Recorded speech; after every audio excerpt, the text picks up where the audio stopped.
Hello everybody, and welcome back to Rain Check. We're still at Javier's apartment. We're hanging out. We're doing things. We're with a wolfer, the important one. Is the big one. After a short wait, Ro comes back with 2 sacks of papers in each of his paws. There's no way that's 30 pages. He hands me a stack, then lounges on the sofa. 49 this time. I take a seat by the counter again, flipping through each of the pages. Geez, how does Javier find time to document things? There's even appendix? An appendix? What the? I better hunker down and try to absorb as much as I can. I need to stay focused. Oh. That was the last page? That wasn't as bad as I thought. Most of the pages were filled with charts and figures. There was even a section about me, albeit short. I get up to stretch, my back aching from hunching over. My eyes strain at the clock. Don't worry about that. Oh dear. My eyes strain at the clock hung across the room. 7 already? Just how long was I reading for? And when did it get so dark and quiet? I turn around and notice Ro laying still on the sofa, with some pages covering his face, and one of his paws suspiciously in his pants. No. Ro? Yes. The wolf slowly rises, the papers falling to the floor as he gets up. Oh, I thought you were asleep. No. Just resting my eyes. Did you finish reading the report? Yeah, I did. What did you think? Javier sure has a way with words. Some of the sections flew over my head. And I was surprised he wrote a section about me. The fox is crazy with documentation. Did you read through it? I skimmed through it. Seemed like stuff I already knew. I nod back slowly, still trying to process what I just read. So, according to the report, there's someone that survived the harbor fire years ago. And, we're trying to find them as a potential lead. This person is somehow related to Cypress, and even potentially Blackout now.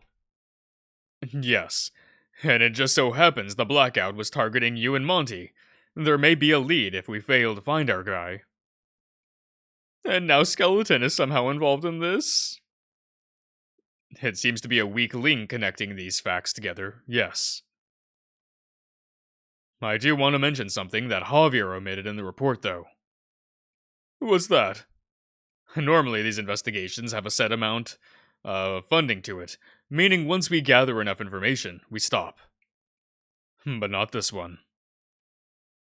Why? Is the client rich or something? No. They're my boss. Wait, what? Your boss wants you to investigate this case? But why? He mentioned something about how this was important to him. Regardless, since this is an internal investigation, we'll only stop until we've exhausted every possible lead. What if you guys never figure it out? Rose shrugs at my question as if he was expecting it. It doesn't matter to me, as long as everyone's safe. Javier, though, it might drive him insane. As if on cue, Javier's door opens and the fox steps out of his room, staring at us. Ah, I see you two are reading my report. What do you think so far, Theodore? Oh, I actually just finished. I didn't really get some of the technical decryption stuff you used for the data, but the graphs and charts are insightful. Good. I'm glad someone appreciates the work I do. I noticed the fox's tail wagging for just a second before he clears his throat. Anyway, I'm done processing the leads I need. The USB data should be ready tonight. And what about the paper we found? I'll need to process that later tonight as well. If you're done, we should get ready to depart. Fine, just one moment. I need to change. Hope all goes, as a plan tonight. Hope? Why wouldn't it? We're not doing anything extreme tonight. At least that's what I was under the impression of. Huh, you're right. It's just, that no good ever comes when I'm working with Lawrence. I return a troubled look. Is there, I mean, I don't want to be weird, but what's wrong with Lawrence anyway? You're telling me you don't, feel something about that guy. He definitely has an ego. Ever since he joined ARC, he's been nothing but a pain in my ass. And when was that? A couple months after I joined. Oh, and Javier told me that he had some kind of unorthodox working ethic? Yeah, he exploits his power to dig into people's records, and uses it as leverage in case anything happens to him. Wouldn't be surprised if he did that to you. Wait, that's fucked up. But why? Insurance. Why else? Wait, but that still doesn't make any sense. And how do you know all this? Because I was the one who called him out on it the first time we worked together. Kid thinks he's a hotshot. His recklessness and arrogance are gonna get someone killed one day. Which is why I want you to stick by me tonight. He gently places a paw on my shoulder, his gaze filled with warmth and worry. My face heats up, and I can't help but blush. Sure. The wolf notices my flustered state and places his other paw on the opposite side of my shoulder. Also, I wanted to apologize for being so forward with you the other day. I've been trying to work out some issues and... Issues? Is this related to when we... yeah. Ah. I look away and try my best to keep composure. But it was also kind of my fault. Feeling uncomfortable with myself, I shake my head slowly. There's also a lot going on in my life, and I guess, I feel like I'm going to die from embarrassment before I find the right words to express myself. We can talk about this later tonight, after we check out the library, if you're not up for it right now. Yes, please. 'Cause I'm sure you can already tell I'm pretty much attached to... attracted to other men. Are you two seriously about to make out in my living room? Please, I don't want fluids of any kind on my furniture, and that includes your saliva. I love this man. He's so good. Oh, no, we weren't. Ro and I were just, I don't want to hear it. Out, out, out! We're leaving, now. Javier shoos us towards the door. You two can continue your romantic activities after tonight's investigation, and away from my place. Thank you very much. Very good, very good. Here it is. It's, just down the block. We got here faster than I thought. There was practically no traffic once we crossed the bridge over. That's because no one actually visits this part of the city. It's crime-infested. And a perfect location for our guy to be hiding. You two get off first. I'm going to park across the street. Fine. I hop out and notice how quiet it is, slowly understanding what Javier meant. The rain stopped, so we'll take this time to survey the surroundings. This place is eerie. I point to the building down the street. What's with the stores? They're all barred up. That means they're closed. It's to deter burglary. I don't think I've seen anything like that before. I can tell you never lived in a city before, have you? No. He sighs and shakes his head disapprovingly at me.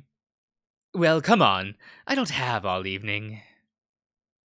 He motions me to follow, and I do my best while stepping over the large puddles and cracks on the ground. So, what should we be looking for while we wait? Entry point to the library. What do you mean by that? The fox points to the large building right across the next intersection. That's where the library is. Do you notice anything strange about it? Strange? I stare at it for a moment, my gaze bouncing back to Javier, expecting him to tell me at any second.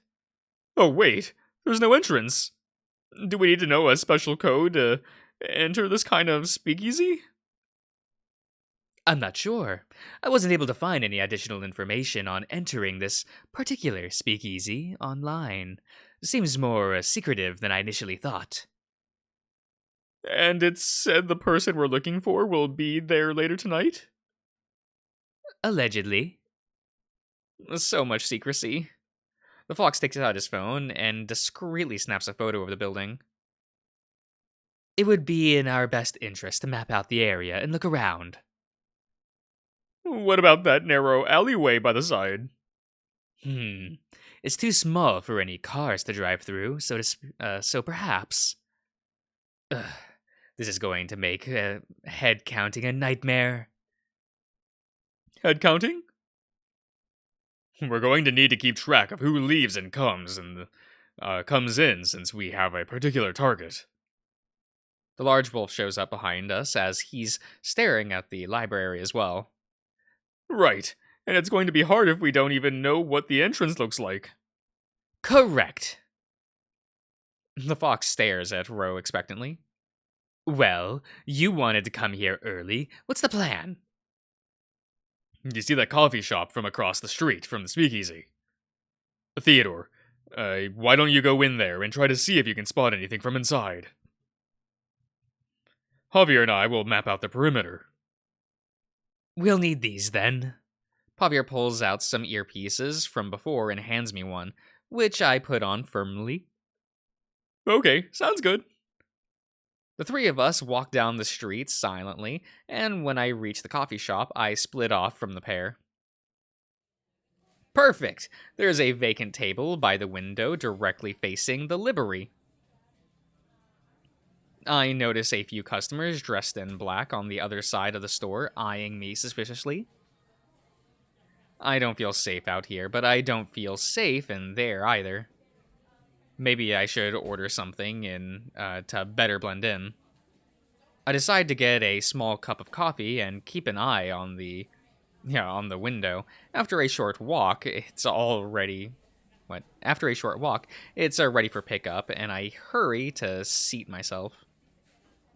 Okay, I see you guys. I'm by the window. I see the two quickly glance over at me from before they go back to inspecting the building. Hey, let me up the game audio a little bit. If I didn't know any better, I would have thought the building was an actual library with how it's designed. There's a fire escape by the side of the alleyway. Maybe you guys can check that out. It looks like it goes all the way up to the top of the building. The two turn the corner and spend the next couple of moments examining the side. Doesn't seem to be anything here, and it's not like we can reach the fire escape up there either. Suddenly, a hidden wall in front swings open, revealing a man walking out onto the sidewalk. Wait, guys, go back to the front. I just saw someone coming out from the wall. Where? Is there any handle or anything? The two walk back and examine the wall. I can see Ro trying to feel the surface with his paws. There are no handles at all. I just saw the wall swing open in front of where you guys are standing. Huh. The only thing that can possibly interact with this is this slot. I can't make out what Ro is referring to from this distance, but he's leaning forward and pointing towards something to Javier. The wall suddenly swings open as Ro pulls it open. Using the book drop slot as a handle, huh? Very clever. But I'm more impressed how they made this door perfectly machined and flush with the rest of the wall. I watch the two enter inside, the door resetting back in place. What is this room? Looks like your living room with how many books there are. What do you guys see? Some kind of foyer, decorated as a reading room. We haven't made it inside the actual bar yet. Although I'm tempted to go through all the books here, I think we should go reconvene with Theodore. Lawrence should be here soon. All right. I look around the shop and notice the man from earlier now staring at me, their gaze fixed in my direction, one of them even pointing at me. I have a bad feeling about this. I should probably get out of here. I get up and quicken my steps to the door as they start to walk in my direction. I speed out as fast as I can, spotting Ro and Javier making their way over to me. How's the coffee? Oh, this? I haven't even taken a sip yet. I just got this to blend in. But I don't think it worked. I look behind me. The men are gone from sight. Oh, what's the matter? Nothing. There was some men dressed in all black that were staring at me. Might be some muggers looking to start trouble. I didn't expect this place to turn into such a shithole so early in the night. Let's stick together from now on. I look over to Javier, who has his phone up next to his ear, off in the distance. What's up? What's Javier up to? No, excuse me. Voicemail. Apparently Lawrence tried to reach him earlier. Why didn't he just call or... never mind. Anyway, we're just waiting for him to show up now. Right. He should be here any second now. He left me a voicemail saying he's coming a bit early. The three of us scan the streets for a moment. For a few moments, searching for any sign of the Grey Wolf.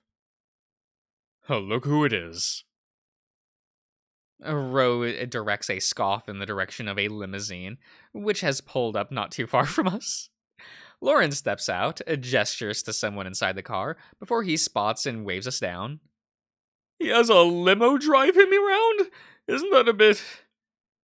Don't get me started. Good evening, everyone. It's nice to see you all again. I was, Skip the formalities. How uncouth. Lawrence gazes at me inquisitively and breaks into a smile. I heard the news, and seeing that you're here, I assume you're part of the team now, Theodore. Oh, yeah, I am. Just temporarily. But of course. I was not expecting you to be joining us, but it matters not. The more the merrier. Thanks. More importantly, did you get the chance to read over the report I sent to you? Your masterful crafted intel logs. I read the first few pages. I read the first few pages. I was extremely occupied today. I will get to it as soon as I can. Huh. By the by, have you three just arrived as well? I do hope my presence wasn't overly anticipated. We just got here not too long ago. We were just scouting around the location, mainly looking for the entrance, which we found. Ah yes, the book return slot. I forgot to mention that to you guys. If you're aware of the entrance, do you know how to get past the bookcases once inside? Can't say I do, but it's nothing Rhodey can't solve. Rudy? Ruddy? Rudy? What? Who's Rudy? Ah, Theodore, that's right. You don't know about these glasses.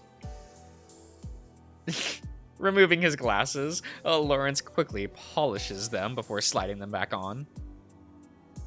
Javier, maybe you'd like to explain to Theodore since you were the one to skillfully craft them.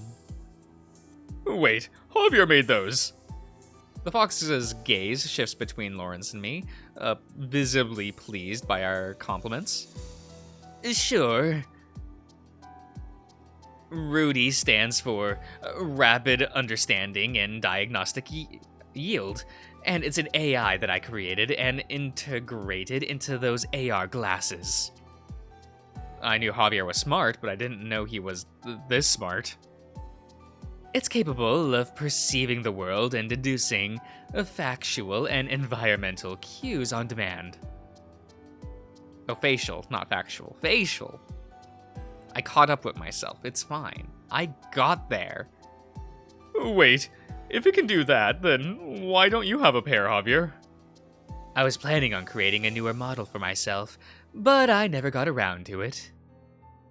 It just so happens that when I created Rudy, Lawrence was around in the office to test it out and insisted on purchasing it from me. Hey, I know an investment when I see one. Now, let's walk and talk to the speakeasy, shall we? There's much to discuss. With Lawrence and Javier leading the way, I spot Rose shaking his head as we follow them. I don't see why you don't like him now. Oh, I see why you don't like him now. Huh.